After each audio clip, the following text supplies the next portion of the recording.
Hello everyone, it's Old Guardian here. In this video, I'm going to take a look at top 15 best Hearthstone decks in Showdown in the Badlands. Before looking at the decks, a word from our sponsor, because this video is sponsored by Cards and Castles 2, which is a fun Hearthstone-like card game with a tactical grid board element for unit movement and movement-based effects. The game was launched last week. It's available on Steam, on Android and on iOS. I actually made a beginner's guide for the game to help you get started. You can find the guide and a link to the game down below in the description. And then back to Hearthstone and Badlands. Coming in at number 15 we have Highlander Shaman. Yes, Highlander Shaman looks like it's going to be an actual deck maybe. It is not far above 50% in win rate, but it is some, and it actually has a good matchup against Aggro Paladin.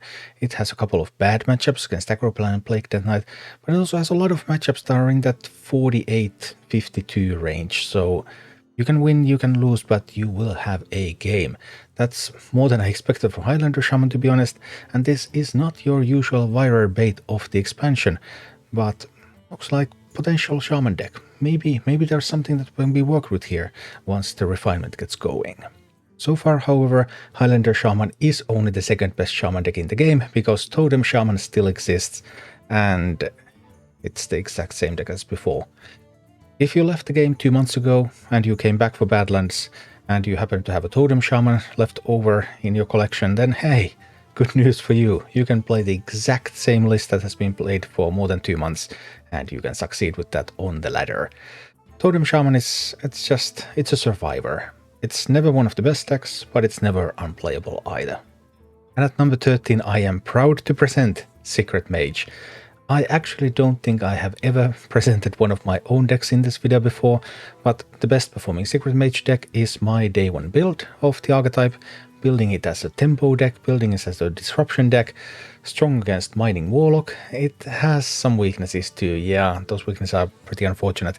Aggro Paladin, Dragon Druid, Beast Hunter, you may have seen some of those on the ladder, so that kind of sucks, and Secret Mage also is not even the best mage archetype, but despite that it has a win rate that's above 50% including in Legend, so that makes it a playable deck.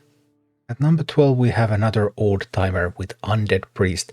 The deck is almost as old as Totem Shaman, and Undead Priest, no changes, no new cards, still has some good matchups. Good matchup against Enrage Warrior in particular might come in handy, but also some weaknesses, Big Rogue, Dragon Druid, Highlander Paladin, that keep it from having more success on the ladder. Still a deck that has above 50% win rate and can be used to climb. And at number 11 we have the second best Druid deck in the game, and that's Highlander Druid. Well, almost Highlander Druid anyway, because this is the best performing list of Highlander Druid. Actually, Aegis Replay thinks this is a Dragon Druid, but this is a Highlander Druid. It only has one card that comes in 2 copies, and that card is Nourish.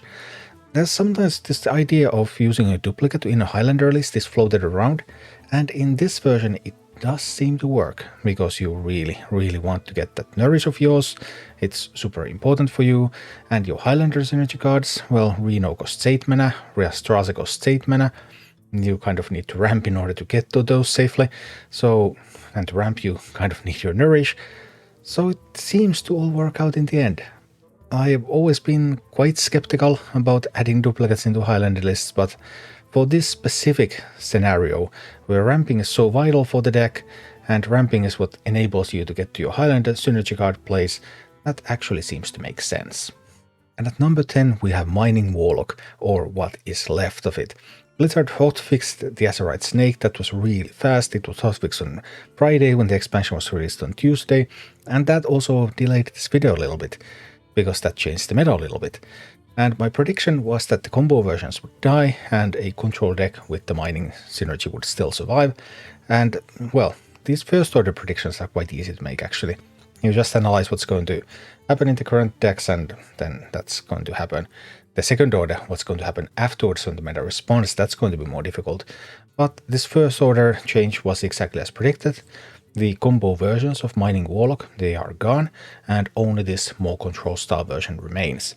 The version with Sargeras, with Gigafin, with Dark and Dratir, with the Doomkins, with Imposing Anubisats. So yeah, you have the snake, and you can still play with the snake, and you still have a bunch of bounces for the snake as well. But those bounces can also be used to bounce like a tram conductor Jerry, for example. You might even bounce a Gigafin. There are alternatives that you can do. It's that flexibility and the ability to also go for a slower game plan when your snake doesn't immediately win the game that makes this version of Mining Warlock still successful. Number 9 we have another familiar face. It's Big Mech Rogue, but this is from Titans. Yeah, it is from Titans, and it hasn't changed by a single card. There are surprisingly many of these old decks that have not changed at all, actually, in Badlands. But there are also some new stuff, so it's an interesting amalgamation already this early of some really new lists and a whole bunch of old lists. Obviously, this is the last expansion of the standard rotation, which means that there's already a lot of power in the format. This is not going to add as many new cards in comparison as other expansions add during a standard year. But yeah, Big Mac Rogue. Sad part is that this is as good as Rogue gets. The Ogre Rogue deck has not really found its way. There have been some big Ogre Rogue attempts, but those have not borne fruit, at least yet. Maybe they can be refined, but so far Big Mac Rogue is just miles ahead of all other Rogue decks. And at number 8 we have Naga Demon Hunter. And I know this is going to be controversial no matter where I place it in the ranks, because some people are swearing that this is like the best thing since sliced bread, and others just fail to see like what's so miraculous about it. It is Naga Mage, the improved version. It can be fabulous. It can OTK very, very early in the game.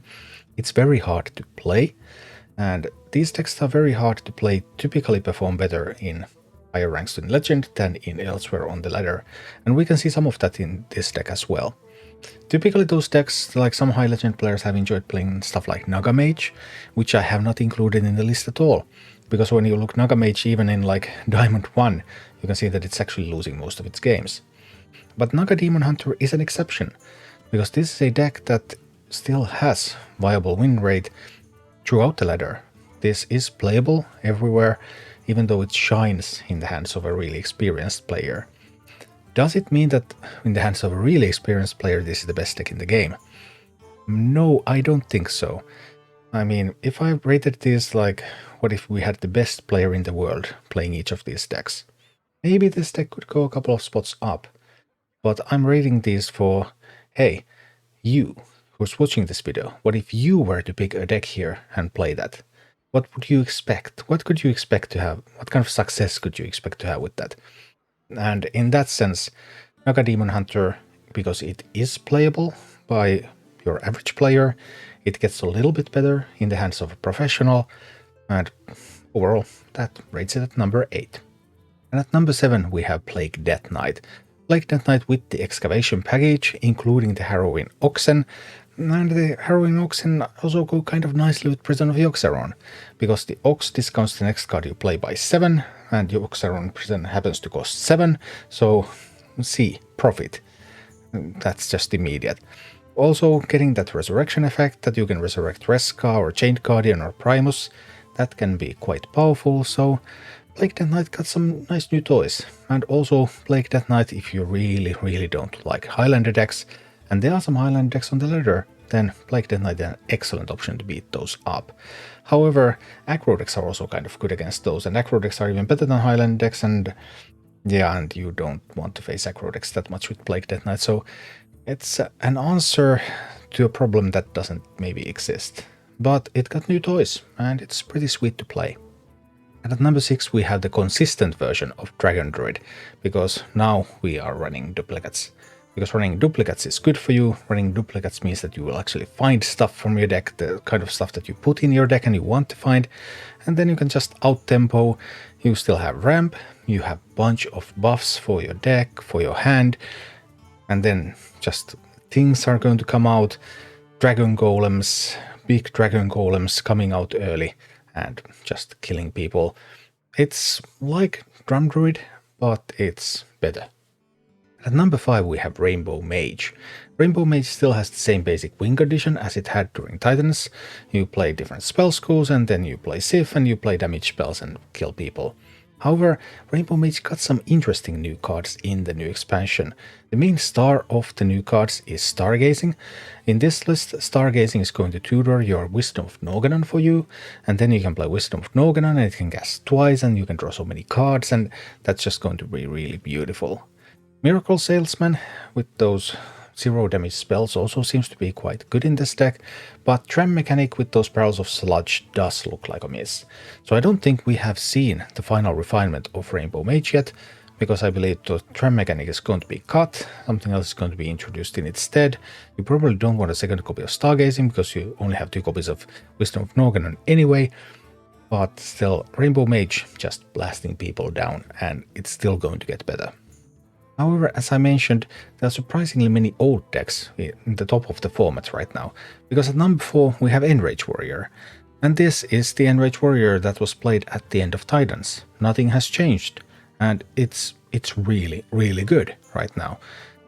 And I wonder if Blizzard is going to do something about it, because there are so many old decks here in the mix. Maybe Blizzard want to shake things up a little bit more. But we won't know until we get more information about the next balance patch, and I'm not sure if it's even coming next week because of Thanksgiving or if it's going to only come the week after. Anyway, we'll see, but right now, Enrage Warrior doing great on the ladder. But there are some new decks as well, and this is actually kind of a weird deck. It's the Beast OTK Hunter, because the OTK itself consists of old stuff. You have always been able to do that. Stonebound Kargon or Hollow Hound. Use the Cleave effect. Add Always a Bigger Jormungar. Maybe add Absorbent Parasite. We had that already before, so what has changed? What has changed is Messenger Buzzard and Gold Penner. So you can get some gold and you can get a beast drawn from your deck and you will hand buff a little bit more. So that just completes the deck. And now it's ready to blast, and blast it does indeed. I mean, some of those OTKs, they are pretty devastating.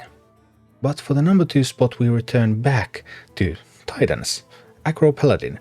This is the Aggro Paladin list that was the most dominant at the end of Titans, and it's doing extremely well. We're talking 60% plus win rates here, and in a card game over large sample sizes, 60% plus, that's just totally nuts. Deck should not be able to reach that sort of win rates against competitive players playing competitive decks. But for some reason, this one with no new cards is able to do that. And what's even more crazy is that this is neither the best deck in the game, nor is this the best Paladin deck in the game. Because the best deck in the game and the best Paladin deck in the game right now is the new version of Silverhand Paladin. At least this one has new cards. This one has Hi-Ho, Silverwing, this one has Showdown, and Showdown synergizes also with your Sea Giants. And then you can get some Sea Giants on the board because there's so many minions on the board and they are discounted, and then Sea Giants are coming and the Giants are going to hit you in the face, and that's going to be awesome. This deck is not even fully refined yet. In particular, statistics are showing that the Countess doesn't seem to work very well here. I mean, this is not exactly a pure Paladin list, and Countess requires your deck to be pure, but you have Order in the Court, which can draw your Sea Giants, and then the rest of your deck is going to be pure, so there is logic here on how to make Countess function, so that it wouldn't just be a dead card in your hand. But that doesn't always happen in time, and it looks like Countess is not going to stay in this deck for long. And it's going to get even scarier as it gets refined. But either way, Silverhand Paladin currently the best deck in the game. So that's early Badlands. The hotfix to Azerite Snake mixed things up a little bit and delayed the first video a tiny bit. But as you can see from this, there's still a bunch of old decks that are doing really well here. There's also a bunch of new decks. A bunch of these new decks are not fully refined yet. We can clearly identify multiple weaknesses in them that can be remedied, and the decks can become even stronger, and that's again going to change the meta to an extent. And yeah, there's a lot of Hearthstone to be played in the Badlands. Thank you for watching. Click like and subscribe if you enjoyed this, and a special thanks to all of my Patreon supporters, YouTube members and Twitch subscribers who make all of these videos possible.